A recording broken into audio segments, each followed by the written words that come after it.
റഷീദ് പറമ്പൻ ഉൾപ്പെടെയുള്ള ജില്ലാ കോൺഗ്രസ് കമ്മിറ്റിയുടെ ഭാരവാഹികളെ, സഹപ്രവർത്തകരെ, സുഹൃത്തുക്കൾ, ഇന്ന് കോൺഗ്രസ് സംഘടിപ്പിക്കുന്ന ഈ പ്രതിഷേധ സംഗമത്തിന്റെ പശ്ചാത്തലം ഇവിടെ ജില്ലാ കോൺഗ്രസ് കമ്മിറ്റി പ്രസിഡന്റ് സൂചിപ്പിച്ചു.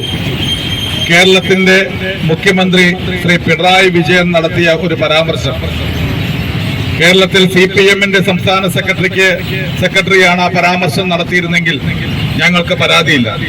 പക്ഷെ കേരളം ഭരിക്കുന്ന മുഖ്യമന്ത്രി അത്തരം ഒരു പരാമർശം നടത്തുന്നു എന്ന് പറഞ്ഞു കഴിഞ്ഞാൽ അത് അങ്ങേയറ്റം ഗൗരവ സ്വഭാവമുള്ള ഒന്നാണ്. എന്താണ് അദ്ദേഹം പറഞ്ഞത്? കേരളത്തിൽ ഏറ്റവും കൂടുതൽ കള്ളക്കടത്ത് നടക്കുന്ന ജില്ല, അതുവഴി കേസുകൾ എടുത്തിട്ടുള്ള ജില്ല മലപ്പുറം ജില്ലയാണ്. ഹവാല പണമിടപാട് നടക്കുന്ന ജില്ല മലപ്പുറം ജില്ലയാണ്. ഈ ജില്ലയിൽ നിന്ന് ഈ രീതിയിൽ വരുന്ന പണം ദേശവിരുദ്ധ പ്രവർത്തനങ്ങൾക്ക് വേണ്ടി വിനിയോഗിക്കുന്നു എന്നാണ് കേരളത്തിന്റെ മുഖ്യമന്ത്രി പറഞ്ഞത്. ഈ പരാമർശം യഥാർത്ഥത്തിൽ മലപ്പുറം ജില്ല ഇന്ത്യയിൽ പലപ്പോഴും ചർച്ചാ വിഷയമായിട്ടുണ്ട്. സുബ്രഹ്മണ്യ സ്വാമിയെ പോലെയുള്ള BJP-യുടെ നേതാക്കൾ പലവട്ടം മലപ്പുറം ജില്ലയെ കുറിച്ച് പറഞ്ഞിട്ടുണ്ട്.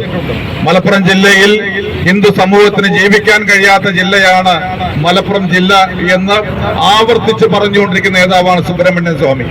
BJP-യുടെ പല നേതാക്കളും അത് ആവർത്തിച്ച് പാർലമെന്റിലും പുറത്തും പറഞ്ഞിട്ടുണ്ട്. RSS-ന്റെ മുഖപത്രമായ ഓർഗനൈസർ മുമ്പ് മലപ്പുറം ജില്ലയെ കുറിച്ച് പലപ്പോഴും ഇത്തരം ആരോപണങ്ങൾ ഉന്നയിച്ചിട്ടുണ്ട്.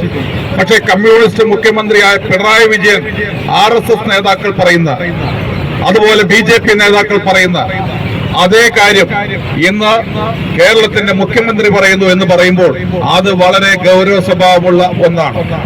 യഥാർത്ഥത്തിൽ ഇന്ന് ഓരോ കാര്യങ്ങളും കൂട്ടി വായിച്ചു കഴിഞ്ഞാൽ എങ്ങോട്ടാണ് കേരളത്തിലെ മാർക്സിസ്റ്റ് പാർട്ടി പോകുന്നത് എന്ന് ഭയപ്പാടോടുകൂടി നോക്കിക്കാണേണ്ട സാഹചര്യമാണ്.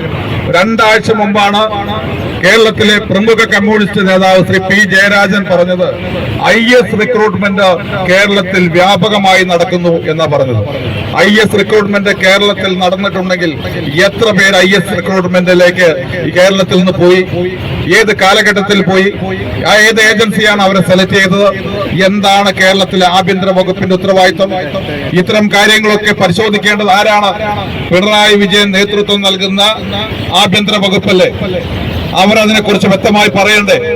അത്തരം കാര്യങ്ങളെ കുറിച്ച് ഒന്നും തന്നെ യാതൊരു അടിസ്ഥാനവുമില്ലാത്ത ആരോപണമാണ് P. ജയരാജൻ 2 ആഴ്ച മുമ്പ് ഉന്നയിച്ചത്. അതിന്റെ തുടർച്ചയായിട്ട് തന്നെ മുഖ്യമന്ത്രിയും പറയുന്നു. മുഖ്യമന്ത്രി ഒരു കാര്യം പറയുമ്പോൾ ഞാൻ പറഞ്ഞല്ലോ, CPM സംസ്ഥാന സെക്രട്ടറിക്ക് എന്തും വിളിച്ചു പറയാം. പക്ഷേ പിണറായി വിജയൻ കേരളത്തിന്റെ മുഖ്യമന്ത്രിയാണ്. അദ്ദേഹം പറയുമ്പോൾ എത്ര കേസാണ് സ്വർണ്ണക്കള്ളക്കടത്ത് കേസുമായി എടുത്തത് എന്ന് പറയുന്നതോടൊപ്പം തന്നെ ആ പണം ദേശവിരുദ്ധ പ്രവർത്തനങ്ങൾക്ക് വേണ്ടി വിനിയോഗിക്കുന്നു എന്ന് പറയുമ്പോൾ ഏത് ഏജൻസിയാണ് ഈ ദേശവിരുദ്ധ പ്രവർത്തനങ്ങൾക്ക് വേണ്ടി പണം ചെലവഴിക്കുന്ന ഏജൻസി? എവിടെ നിന്നാണ് ഈ പണം വരുന്നത്? ഏത് ഏജൻസിയിലൂടെയാണ് ഇത്തരം ദേശവിരുദ്ധ പ്രവർത്തനങ്ങൾ നടക്കുന്നത്? ഇതൊക്കെ ഓരോന്നോരോന്നായി പറയേണ്ട ഉത്തരവാദിത്വം കേരളത്തിന്റെ മുഖ്യമന്ത്രിക്കില്ലേ? അത്തരം കാര്യങ്ങളെ കുറിച്ച് ഒന്നും പറയാതെ മലപ്പുറം ജില്ലയിൽ ഇതൊക്കെ നടക്കുന്നു എന്ന് ഒരു മുഖ്യമന്ത്രിക്ക് ചേർന്നതാണോ ഇത്തരം കാര്യങ്ങൾ? സുബ്രഹ്മണ്യം സ്വാമിയെ പോലും ലജ്ജിപ്പിക്കുന്ന രീതിയിൽ, RSS നേതാക്കളെ പോലും ലജ്ജിപ്പിക്കുന്ന രീതിയിലാണ് ഒരു ജില്ലയെയും അവിടുത്തെ ജനങ്ങളെയും മുഴുവൻ കേരളത്തിന്റെ മുഖ്യമന്ത്രി അടച്ചാക്ഷേപിക്കുന്നത്. യാതൊരു സംശയം വേണ്ട, കേരളം ഭരിക്കുന്നത് CPM-ന്റെ മുഖ്യമന്ത്രിയാണ് എന്ന് ആരെങ്കിലും തെറ്റിദ്ധരിച്ചിട്ടുണ്ടെങ്കിൽ ഞാൻ അവരോട് പറയട്ടെ, കേരളം ഭരിക്കുന്ന CPM-ന്റെ മുഖ്യമന്ത്രിയല്ല, RSS-ന്റെ മുഖ്യമന്ത്രിയാണ് എന്ന് കേരളം ഭരിച്ചുകൊണ്ടിരിക്കുന്നത് എന്ന് ഓരോ കാര്യങ്ങളും എടുത്ത് പരിശോധിച്ചാൽ നമുക്ക് ബോധ്യമാകും. കേരളത്തിലെ ഒരു മുഖ്യമന്ത്രിയും ഇന്നലകളിൽ പറയാൻ മടിച്ച കാര്യം അല്ലെങ്കിൽ തയ്യാറാവാത്ത കാര്യങ്ങൾ ഇന്ന് പറഞ്ഞുകൊണ്ടിരിക്കുന്ന ഒരു ജില്ലയെക്കുറിച്ച്, ആ ജില്ലയിലെ മുഴുവൻ ജനവിഭാഗങ്ങളെ കുറിച്ച് മുഖ്യമന്ത്രി തന്നെ പറയുമ്പോൾ എങ്ങോട്ടാണ് ഈ നാട് പോകുന്നത്? കേരളത്തിന്റെ മുഖ്യമന്ത്രി കണക്ക് കൂട്ടുന്നത് മലപ്പുറം ജില്ലയെ കുറിച്ച് പറഞ്ഞാൽ മറ്റ് 13 ജില്ലയും അദ്ദേഹത്തോടൊപ്പം നിൽക്കുമെന്നാണെങ്കിൽ അങ്ങേക്ക് തെറ്റുപറ്റിപ്പോയി. മലപ്പുറം ജില്ലക്കെതിരെ പറയുമ്പോൾ അതിനെതിരെ ശബ്ദം ഉയർത്തുവാൻ കേരളത്തിലെ 13 ജില്ലകളും ഒപ്പമുണ്ടാകും എന്നുള്ള കാര്യത്തിൽ സംശയം വേണ്ട. കേരളത്തിലെ ജനങ്ങൾക്ക് ഈ ഗവൺമെന്റിനെ കുറിച്ചറിയാം. അതുകൊണ്ട് തന്നെ രാഷ്ട്രീയ നേട്ടമുണ്ടാക്കുന്നതിന് വേണ്ടി CPM നടത്തുന്ന ഈ ന്യൂനപക്ഷ വിരുദ്ധ പ്രചരണങ്ങൾ മുമ്പ് CPM നടത്തിയിട്ടുണ്ട്. EMSന്റെ കാലം മുതൽ മലപ്പുറം ജില്ലയിൽ നടന്നുകൊണ്ടിരിക്കുന്ന കാര്യമാണ്. VS അച്യുതാനന്ദന്റെ കാലത്തും ഉണ്ടായിട്ടുണ്ട്.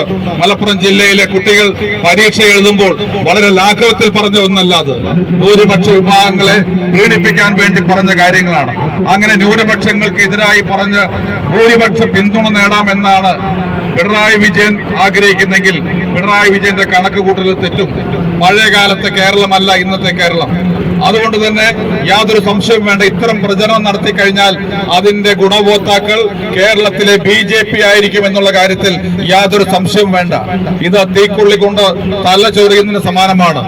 BJP നടത്തുന്ന ഭൂരിപക്ഷ വർഗീയതയുടെ അതേ രീതിയിലുള്ള പ്രചരണം CPM നടത്തി കഴിഞ്ഞാൽ അതിന്റെ ആത്യന്തികമായ ഗുണഫലമുണ്ടാവുക ഇന്നത്തെ വർത്തമാനകാല രാഷ്ട്രീയ സാഹചര്യത്തിൽ അത് BJPക്കും RSSനും ആകുമെന്ന്